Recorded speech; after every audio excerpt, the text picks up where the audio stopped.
মায়ের কষ্ট, দুঃখ, সাফারিং এগুলো আপনার কাছে কিছু নয়?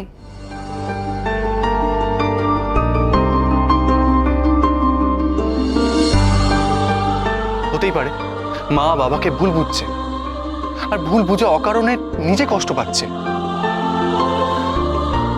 আসলে মায়ের পরিধিটা খুবই ছোট, ছোটবেলা থেকে গার্লস স্কুলে পড়েছে, কলেজে কখনো পড়েনি। একজন শিক্ষক আর ছাত্রীর মধ্যে যে একটা সিম্পল সম্পর্ক হতে পারে সেটা মা বুঝতে পারছে না, তাই বাবা আর দেবিনার মধ্যে সম্পর্কটা মা বুঝতে চাইছে না। আর তাছাড়া আমি শুনেছি যে তোমরা মেয়েরা মানে মহিলারা একটু সন্দেহপ্রবণ হও, সবাইকে সন্দেহ করো তোমরা। আপনি চুপ করুন তো। আমি ভাবতাম আপনি শিক্ষিত, বুদ্ধিমান, সবকিছু লজিক দিয়ে বিচার করেন, কিন্তু এখন তো দেখছি আপনি বাবার হাতের পুতুল। একটা কথা আপনার মাথায় হাত দিয়ে বললেন বলে আপনি চোখের সামনে যা কিছু দেখলেন সবকিছু মিথ্যা হয়ে গেল, অন্ধ হয়ে গেলেন আপনি। Shut up. আমি অন্ধ নই। আমার বাবা এমন কোনো কাজ করতে পারে না যাতে আমার ক্ষতি হয়। আমার বাবা কখনোই আমার মাথায় হাত দিয়ে মিথ্যে কথা বলতে পারে না।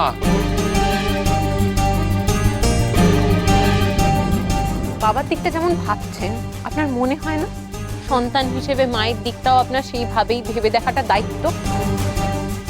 ভাবছি তো, এখনো ভাবছি, ভবিষ্যতেও ভাববো মাকে নিয়ে। তবে হ্যাঁ, তোমাকে আর মাকে প্রুফ করতে হবে যে আমার বাবা কোনো দোষ করেছে, বাবার সাথে দেবিনার কোনো খারাপ সম্পর্ক আছে। তখন আমি তোমাদের পাশে দাঁড়াবো। এই রৌদ্র সেনগুপ্ত তার দেবতুল্য বাবার এগেন্স্টে দাঁড়াবে, ঠিক যেমন আগে দাঁড়িয়েছিল।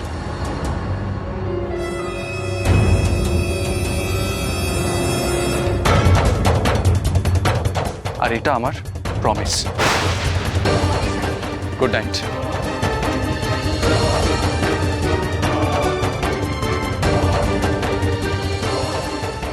হাতে আর মাত্র 3টে দিন সময়, আর যা যা ঘটলো এই কদিনে, তাতে বিগসূর্যি আর দেবিনা রবিনাও খুব সাবধান হয়ে যাবে।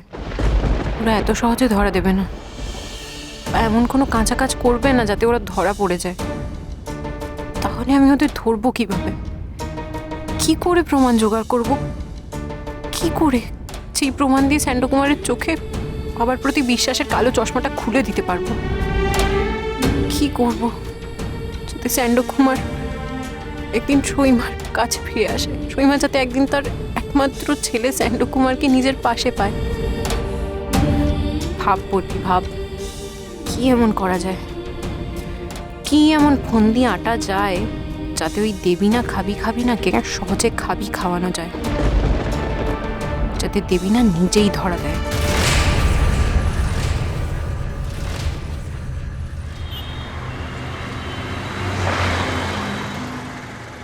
ডাক্তারবাবু কিরকম দেখলেন বাবাকে আজ?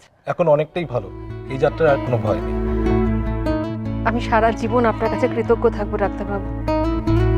আপনারা সকলে যেভাবে আমাদের পাশে ছিলেন, অসংখ্য ধন্যবাদ।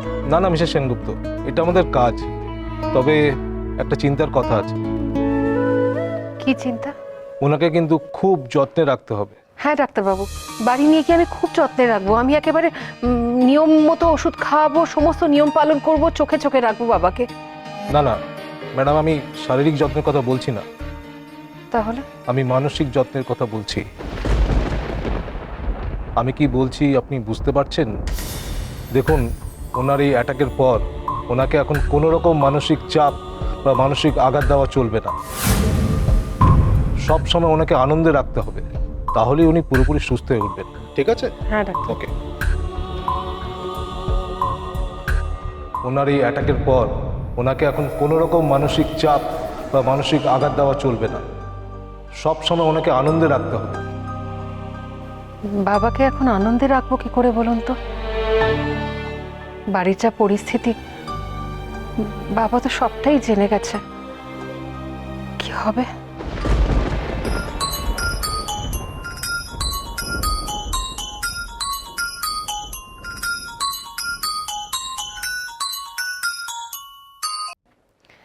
হ্যাঁ ধিঙ্কি, বল। হ্যাঁ হ্যালো সইমা, সোনা দাদু কেমন আছে রে? আজ আগের থেকে অনেকটাই ভালো আছে রে। বাহ, খুব ভালো। কবে ছুটি দেবে? বোধহয় 2-1 দিনের মধ্যেই ছুটি দিয়ে দেবে। শোন না, ডাক্তারবাবু বলছেন বাবাকে খুব আনন্দে রাখতে হবে।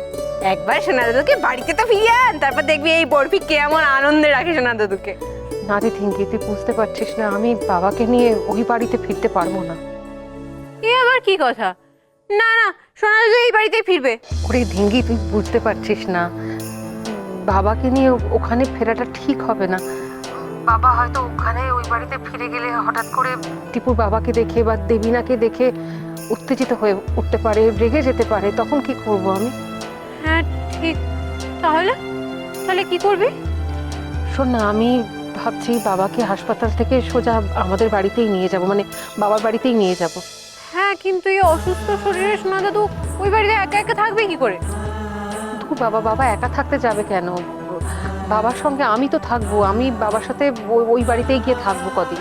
এই না না না না, সেইটা করা যাবে না। সেটা করলে তো দেবিনা রবিনা জিতে যাবে। জিতুক গে। না না না, কখনো না। দেবিনা তো চাই তোকে বাড়ি থেকে বের করে দিতে। দেবিনা রবিনা আর ও সূর্যের রাস্তা কিছুতেই পরিষ্কার করে দেওয়া যাবে না, তুই যাবি না শোনা। তাহলে বল আমি কি করব এখন?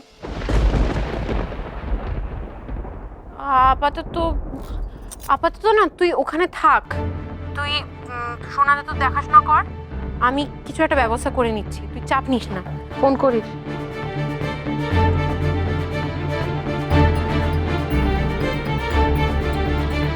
কি করব?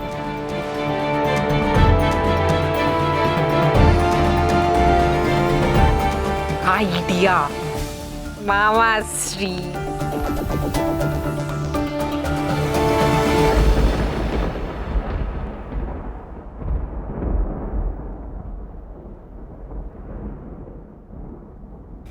আরে বরফি বল। প্রণাম মামাশ্রী, জয় হো আপকা। কি ব্যাপার, আজ মামাশ্রী এত জয় জয়কার? ওর বুদ্ধি টুদ্ধি লাগবে নাকি? হ্যাঁ ইয়েস মামাশ্রী। বলে ফেল, ঠিক করে বলে ফেল, কি করতে হবে আমাকে?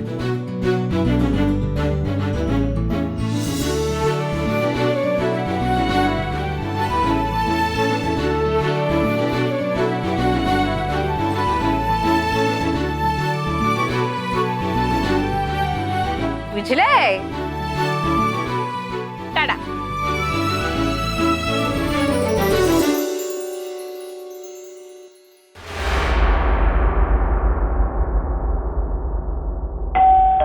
কে? আরে বাবা, আসছি। তোর সইছে না একেবারে। আচ্ছা, এতবার কেউ বেল বাজায়? হ্যাঁ? ওরে বাবা, এ কি এত কলা? কলা না মাসিমা, কলা গাছ। এসো গো। আমরা এসে গেছি, ভালো আছেন তো মাসিমা? আমরা এসে গেছি আমরা। ভেতরে ঢুকছো কেন? এই বরফি, কি মুশকিল? কোথায় তুই? এই তো বরফি মা, কতদিন পরে দেখলাম। কি হলো কপালে, কি হলো তোর? ও সব বাদ দাও। কি হয়েছে? শোনো, ইম্পর্টেন্ট কথা। কি? আরে মইনা বাবু, আপনারা এসেছেন? আরে বৌদি আসছে। এই কাজল, কাজল চা জল খাবার নিয়ে আয়। এই দেখো কারা এসছে। এই মইনা বাবু বসুন। না ব্যস্ত হবেন না। আমাদের নিমন্ত্রণটা আগে করতে দিন, তারপরে হলে বসবো। হ্যাঁ আসলে আমি বরফি আর আমার জামাইকে অষ্টমঙ্গলায় নিমন্ত্রণ করতে এসেছি। আরে বাবা, বলছি একটু রুদ্রকে ডেকে দিন। এই ডাকাটাকের কি আছে? হ্যাঁ, আমার নাতি যাবে না ব্যাস। আরে যে বিয়ে মানি না, তারপর অষ্টমঙ্গলা ফষ্টমঙ্গলা এসব কি? মা এইভাবে কেন বলছো? আরে সব কিছুর তো একটা নিয়ম আচার আছে নাকি? আমি টিপুকে ডেকে নিয়ে আসছি, এক্ষুনি ডেকে নিয়ে আসছি। মা, তোমার কি হলো বলো তো হঠাৎ করে? তুমি হঠাৎ এসব রীতি নীতি আচার অনুষ্ঠান এসবের বিরুদ্ধাচরণ কবে থেকে করতে শুরু করলে? হ্যাঁ, আর যাক না, টিপু বরফি দুজনে ওর মামার বাড়িতে যাক। বাড়িতে বসে কি করবে? বোরই তো হচ্ছে। জিও সহচরীও হাসপাতালে গেছে, আর টিপু বরফিও যদি চলে যায় তাহলে তো খুব ভালো হয়।